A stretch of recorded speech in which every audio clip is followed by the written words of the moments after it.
We are back to Tim Ridley Show, and it's time for my special guest, Ms. Hope Zvara. And I'm glad to have you with us this morning, Hope. Thank you, and good morning. Good to have you with us. Good morning. How are you today? Well, you know, that kind of goes from day to day, but we'll talk about something else. I appreciate your honesty. Yeah, well, it's like some days you put your feet on the ground and you feel like $1,000,000, and some days you put your feet on the ground and start making deals with your frame. And yeah. And I got to tell you, you mentioned to me before the show started that this is National Yoga Month. And I can't think of a better way to do it. And one of the things I'd like to talk to you about is, we think of yoga. I got taken when we lived in Nashville many, many years ago when I was much younger. My wife talked me into going along with her to a yoga class. And I saw these incredible, flexible, svelte young people doing incredible things, and I'm like, I can't come here. I'm old and broken, and I can't hang out with these people because I can't do that. And one of the things that we forget about yoga is there are all kinds of different levels of yoga. We see now yoga for seniors. We see yoga for people that are, just getting into it, beginners yoga and so forth. And then there are little things that we do on a day-to-day basis that we don't even really realize that they're yoga, but they kind of are. What sets them apart? Absolutely. And, I always look at yoga as kind of an everyday life type of thing. And I mean, I recognize my audience and who I work with. And some people are like, oh, I don't do yoga. And I kind of joke and I'm like, well, you don't really do yoga. You kind of live yoga. You practice yoga. And so good news, you're in the right place. And I think there's still a stigma around this idea of yoga, that exactly what you said. It's this, foot on your head, super flexible, super bendy. And there's so much more to yoga, which is really kind of what I want to do for drivers in the trucking community, is kind of show them that there is a lot more to that you can benefit from every single day without really ever unrolling a yoga mat. Mm-hmm. And that's the beauty of it. And it is National Yoga Month, and it was just Trucker Appreciation Week. One of the things for me that yoga has been so life-changing is the mental. I've shared on Tim's show before, I have struggled with addiction and anxiety and depression, and just kind of was looking for, something to help me because I was starting to run out of hope. Sure. And yoga really just gave me a place to pause and say, okay, you need to kind of get your SHIT together, Hope. Yeah. And you need to do it, I knew it sooner or later. And yoga is a great place for us to filter through some of our thoughts, to get us to breathe, to get us to gain perspective, which so many of us in today's world need. With social media and all this other stuff running through our brains, it's like we never get a time to pause and reflect on who we are. And I have to believe that if we can get some space to do that, we're going to make better choices, not just choices in our personal life, but choices in our professional life, in our relationships, socially. So many of us are shooting from the hip. Yoga kind of calls time out on that and creates, in simplistic terms, some body awareness, some word awareness, some social awareness, so that we can pivot as we need to. One of the things you mentioned here, and we kid about the person who was the instructor for this class that I went to in Nashville. And Nashville, for many people who don't know, Nashville's a very, very cosmopolitan city. And Nashville's, it's like this weird little dot, right? It feels like living in West Berlin, actually, is the only thing I can compare it to, because you're surrounded by Tennessee, and Nashville has nothing in common with the rest of the state, you know. But you run into these people who have exceeded their original goals. They're on to striving toward many times national prominence in one way or another, and so forth. And that includes not just the musicians and so forth, but many of the other people. This young lady who ran this yoga class, she had studied in India with this gentleman who was supposed to be the top of the heap when it comes to yoga and so forth. And okay, I've got to get over comparing my body to hers, because that's not going to work, you know. So let's get rid of that, you know, physical kind of thing right from the start, and talk about the very, very foundation of yoga, which is something you touched on for a second there, and I want to explore it a little bit. It's the state of mind. It's what you do with your mind to get you there. What is so different about the state of mind of a person living with at least an observance of yoga, as opposed to a person just going on day to day? Yeah, well, in yoga, we have what's called the 8 limbs of yoga. And funny enough, only one of them focuses on physical. We call it asana. Some people say asana. Again, just different, think of it like a different accents, but it means posture. But the other 7 are really focused more on our relationship with ourself, our relationship with the world, breathing. And then they kind of go more into the introspective side. A sense of withdrawal, focused concentration, meditation itself, and then bliss, or some people call it enlightenment. I don't want to get all woo-woo on you, but the overarching theme here is self. And when I talk with drivers and 20 years in the yoga world and working with people in pain, the overarching theme was always kind of an internal, you know, I'm mad at my spouse, or my kids are doing this, or my boss is a jerk, or, you know, oh, my back hurts all the time. A lot of that comes down to self, how we think about ourselves, how we feel about ourselves, having a better relationship with the self. And I think when all of us, you know, myself still included, I am not exempt from this, we can all just kind of call time out and get raw with ourselves for a moment. There are some definite things that we can work on internally that will vastly benefit how we look at life, how we feel about ourselves in life, and our relationship with others. And when we think about fitness, it is not just physical. It's not just like, let's get out this cool resistance band, or let's make sure I'm flexible. How fit are you currently in your life? Mentally fit, emotionally fit, socially fit. For many people listening this morning, and I am one of those on occasion still, it's not so good. And if we take care, here's the cool thing, and I'd love your insights on this too, is I have found when we start taking care of ourselves physically, all of a sudden mentally, I start feeling better. And when I start to acknowledge the fact that maybe I don't have such a great attitude right now, and maybe I do some breathing, maybe I sit down and I do some meditation, maybe with music or whatever it is I choose, I also feel more apt or more wanting to take care of myself physically. And so it's this cycle that we want to try to get in, that we can call it yoga, we can call it healthy, we can call it whatever you want, but so many of us need to connect the two together, and we live in a world right now that we separate every part of ourselves.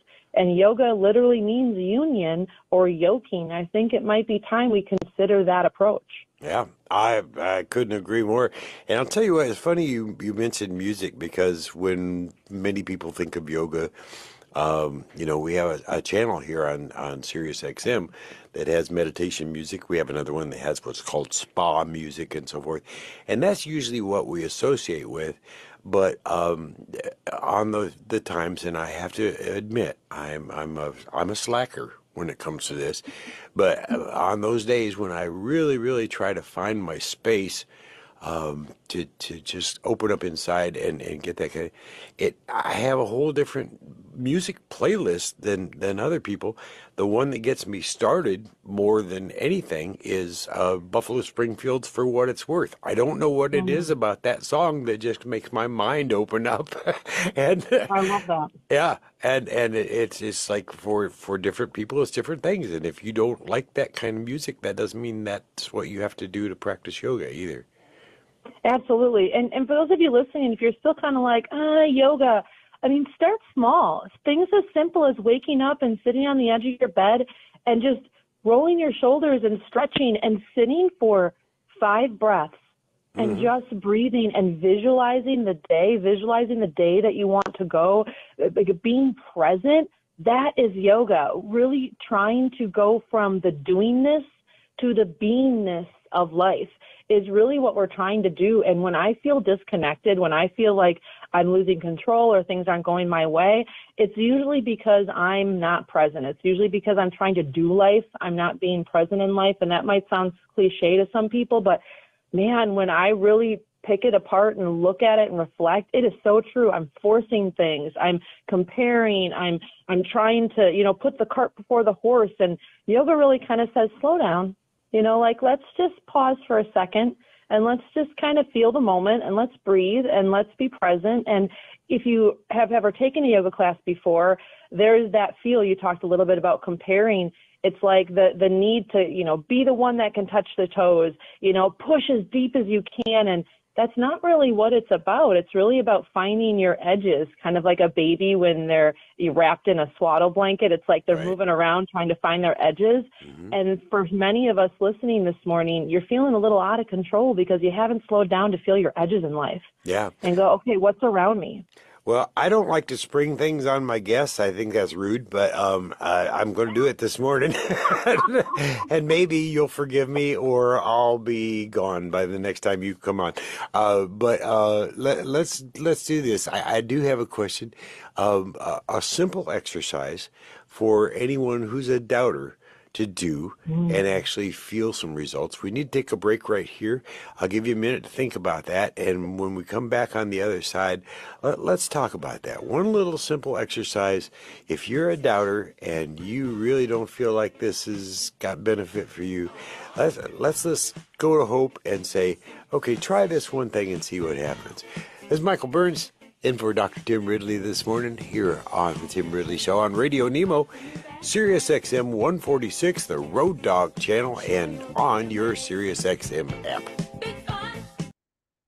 And Hope Zvara is with us. We're going to talk a little bit about the yoga challenge here that I just threw out. And Hope, I spent most of my life with a very strange Bombay cat. A couple of them, actually. I have a weakness for Bombays. And now I have a crazy Bichon, 12 pounds of wisdom in a bundle. And, oh, my God. Yeah. And, basically a walking cotton ball with 2 big black eyes. And she, first thing that each one of them did every morning when they woke up, and they do it without fail, is they stretch. And you see these big, long stretches, and they do it in a way that actually makes you go, and you can't help but just like scratch your back or do whatever to help them with their stretching in the morning. You mentioned that earlier as one thing that we should do naturally, and I try to think from the time we wake up till our feet hit the floor, we're already thinking about what we have to do, what we've got to get done, what should have been done yesterday that didn't get done. You're hoping nobody finds out before you get in at 4 o'clock in the morning and fix that. All these things that we have on our minds, and we don't take that 5 minutes to just stretch. Absolutely. Well, I think we're gaining some wisdom from your cat here. This could be a new segment here. But you're absolutely right. I think as we age, at least in my experience, nobody is like, man, I wish I was stronger. Most people, it's like, man, I wish I could move better. And so when you wake up in the morning, this is a perfect time. Dr. Gil Hildley calls it to melt the fuzz. We have fascia in our body when we wake up. As we age, we are stiffer. And so we need to melt that fuzz. We need to mobilize our body. And so I have a couple, but one of my top favorite moves to do is really cat-cow. And you can just get on all fours on your bed and, roll over safely, get up. You're going to feel stiff, but kind of in a tabletop position with soft elbows. You're going to flex and extend your spine. So when you take a big breath out, you're going to round up your back and tuck your chin and tuck your tailbone under, and maybe even lean back a little bit or lean to the right or left, kind of move your spine around. And then when you breathe out, you're going to drop your belly, pull your shoulders back, look up with your chin, and stretch the front line of your body. And you're going to repeat that 5, 6, 7, 10 times. And what you're going to notice is it's like, ooh, okay, I am a little stiff. Those first couple, you're probably going to be swearing in your head at me. And that's okay. That's okay because your body needs this. And I always think to myself, when I'm doing some stretches in the morning, man, if I don't do this and I feel like this now in this controlled environment, where am I going to carry this with me throughout the day when it matters most? For some of you, it's strapping and unstrapping your trailer or getting in and out of the truck, or when you feel like all I did was reach for this and I threw my back out. What if just 5 or 10 rounds of cat-cow on all fours on your bed before you get out of bed for the day could have been the difference between you randomly injuring yourself doing something so silly and you feeling maybe not your best yet, but definitely a little bit better. These are the small, simple changes that I'm always talking about to drivers. One move, one pose, one breath. If we can feel better from that, imagine what we could do incorporating other healthy additives into our lives. Well, and once you reach a certain age, that morning stretch can be entertaining on an audio level as well. Yes. That's the first thing I've noticed is when that first stretch is your body tunes in, sings you a song, and then as you continue to stretch more and more, it's not as loud and it's not as noisy. And that right there should tell you what you need to know. Absolutely. And for those of you that are like, ooh, it's a little sensitive for me to get on all fours, you mentioned sitting on the edge of your bed. When your feet hit the ground, you can do that cat-cow seated. Put your hands on the fronts of your knees. It's going to leverage against your knees and arc your back and round your spine and repeat that process. I always feel like there's always a way. When people are like, I can't do that, there's always a version. There's always something else that you can do. And that goes back to the mental again. We see something that feels out of our realm or scary or different. And for some of us, our immediate response is no, I can't do that. I don't want to do that. And I got to be honest, that's not a fun way to live life. And so I want to encourage those of you listening to explore the possibility of moving your body in new ways, of breathing, of stopping and appreciating the sunrise and sunset, which so many of you I know listening do. That's a meditation where you feel gratitude, where you feel appreciation for life. Like that's meditation. Take that towards your body. Take that in towards the foods you eat, towards how you talk with yourself and people. Like all of those are practices of yoga where we go from the doingness to the beingness. And I got to be honest now, being in recovery and having kind of a grip at least on what tools I can use in my life, I don't want to go back. I have good days and bad days, but really looking at life like it's a gift, I have yoga to thank for that. And be honest with you, and I've tried this, and I'm sorry, I'm letting out way too much information about myself here. But in the morning, sometimes when my crazy little Bichon starts her stretching, I will actually get on the bed on my hands and knees and do it with her. Not only does she give me a good guide as to, she doesn't need to stretch as much as I do, obviously, but a good guide as to where to start. And it's the same stretch, the one you mentioned, on your hands and knees with your back arched and so forth. That's exactly what she does. And she kind of digs it when I do it with her, she really does. If you've got a dog in your life, which most of our people do, if you've got a cat in your life, try stretching with them in the morning. What a great companion to work with. I love it. Well, and looking at animals, they're so in tune with their bodies and life. I think we can learn a lot from that perspective just in general. But there are, dozens, hundreds, thousands of other yoga poses. I actually just met a doctor not too long ago that has, for the last decade, been working with people with back pain, and now Cobra is clinically proven to reduce and eliminate back pain, which is really exciting. And Cobra is, you're on your belly and you kind of press up like a snake would with your hands under your shoulders and arc your back. And if you think about, for drivers, you're sitting with a rounded spine. We want to do the opposite. This is going to help with herniation. This is going to help with nerve pain, sciatica, stiffness, hip flexor issues. And so that's another really great one to do in the morning. Flip over onto your tummy before you get out of your bed and just arc up gently, 2 or 3 times for a few breaths. You're going to feel so much better when you get out of bed. Yeah. Well, I'm going to try to be more diligent about it because sometimes my incentive to do those stretches in the morning sleeps in a little bit with Mom, and so I have to start doing it on my own. But honestly, we have so much to learn from the animals.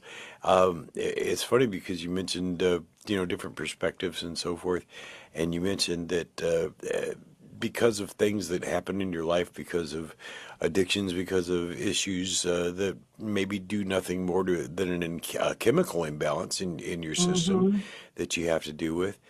We have all these things to deal with. And I know when I was a police officer and I'd see people give up, I kind of made an informal study of it. It was like there was one thing they all had in common. They had lost hope that it was going to get better. And that was love that. Yeah, that was the one thing that they did. Once they lost hope, there was, the prognosis was one way.